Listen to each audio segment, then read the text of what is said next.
दोस्तों नमस्कार, मैं नवनीत सिन्हा। महाराष्ट्र के पालघर में जो घटना हुई पिछले दिनों 16 अप्रैल को देर रात 2 साधुओं और एक ड्राइवर की हत्या, उससे मैं काफी दुखी हूं, मर्माहत हूं। मैं इसकी घोर भर्त्सना करता हूं। हाल के कुछ वर्षों में पूरे हिंदुस्तान में मॉब लिंचिंग की घटनाएं काफी बढ़ी है। चाहे वो तबरेज अंसारी का मामला हो या चंदन गुप्ता का मामला हो या अखलाक का मामला हो या इन साधुओं की हत्या का मामला हो, पूरा हिंदुस्तान हमेशा से जलता रहा है। और इन सब घटनाओं के परिप्रेक्ष्य में चीजें अलग अलग थी, लेकिन कॉमन चीज जो थी मेरे दृष्टिकोण से वो थी मॉब लिंचिंग, जो इसको नाम दिया गया हाल के कुछ वर्षों में।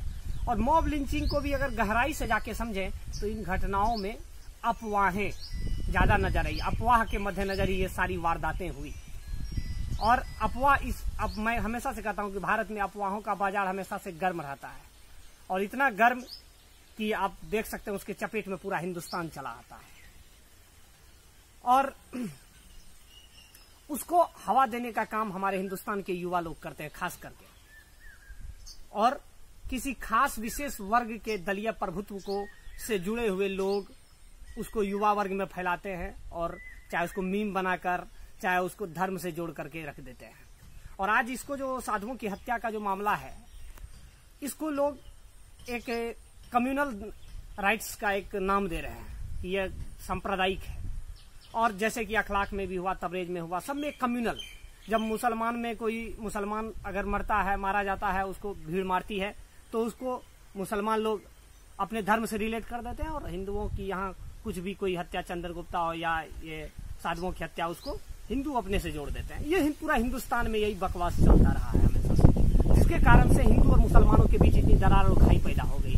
यहाँ पढ़े लिखे लेकिन ना समझ लोग ज्यादा है, और खास करके युवा वर्ग, जो कि गलत चीजें सोशल नेटवर्किंग साइट, फेसबुक के माध्यम से, व्हाट्सएप के माध्यम से शेयर करते रहते हैं। लगता है और कुछ काम हिंदुस्तान में युवाओं को बचा नहीं है, और उसको धर्म संप्रदाय के नाम पर जोड़ते हैं। और वही चीजें जो है धीरे धीरे आज इस पर इन्वेस्टिगेशन हो रही है, जांच प्रक्रिया शुरू हो चुकी है।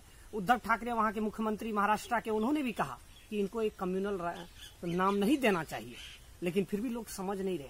और महत्वपूर्ण ये चीजें हैं कि जो ये चली आ रही है, ऐसी चीजें ये क्यों हो रही है।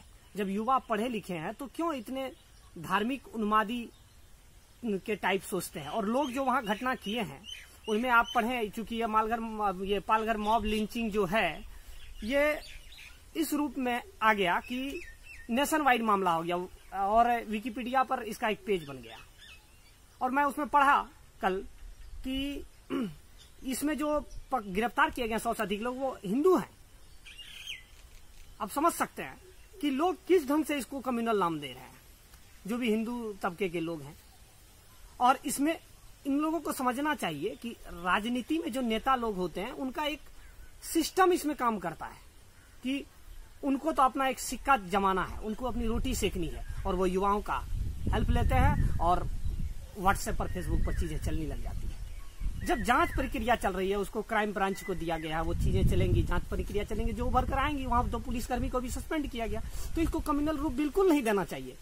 लेकिन हैरत की बात क्या है कि नेता अपनी रोटी सेकने के लिए करते हैं, लेकिन सबसे बड़ी बात कि अपना हिंदुस्तान में जो मीडिया का भी वर्ग है, ये किसी खास दल को रिप्रेजेंट करने लग गया है आजकल। जो पत्रकारिता निष्पक्ष होना चाहिए और भारत का चौथा स्तंभ है, वो भी आज किसी न किसी का एक गुलाम बन करके काम कर रहा है।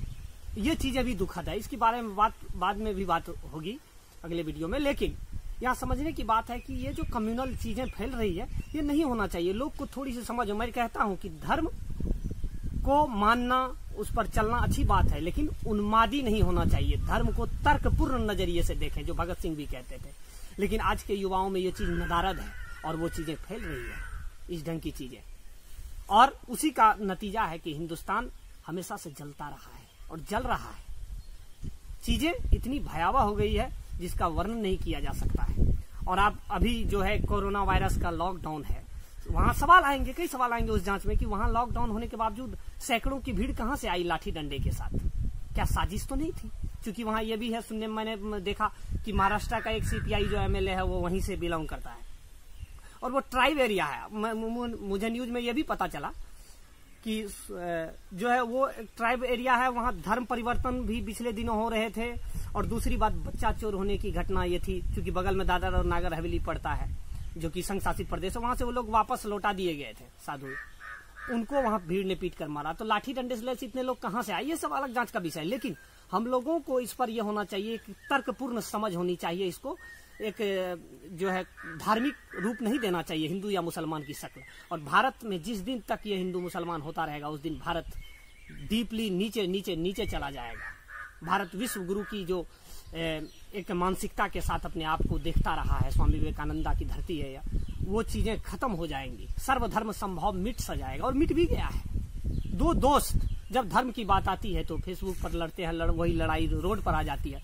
वही लड़ाई हमने देखा कि अपने फारबिसगंज शहर में जो है एक कर्फ्यू का रूप ले लिया, दंगा का रूप ले लिया, काफी चीजें आगजनी की घटनाएं हुई और कई जगह होती रही है।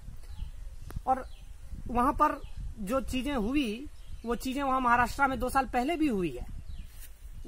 उसी मुंबई का जो इलाका है लोकल, वहीं पर भी हुई। तो ये चीजें अभी क्राइम ब्रांच को दी गई है। आप लोगों से नम्र निवेदन है, सभी युवाओं से, आप दिशाहीन ना हो, भटके नहीं, अफवाह ना फैलाएं, मीम शेयर ना करें।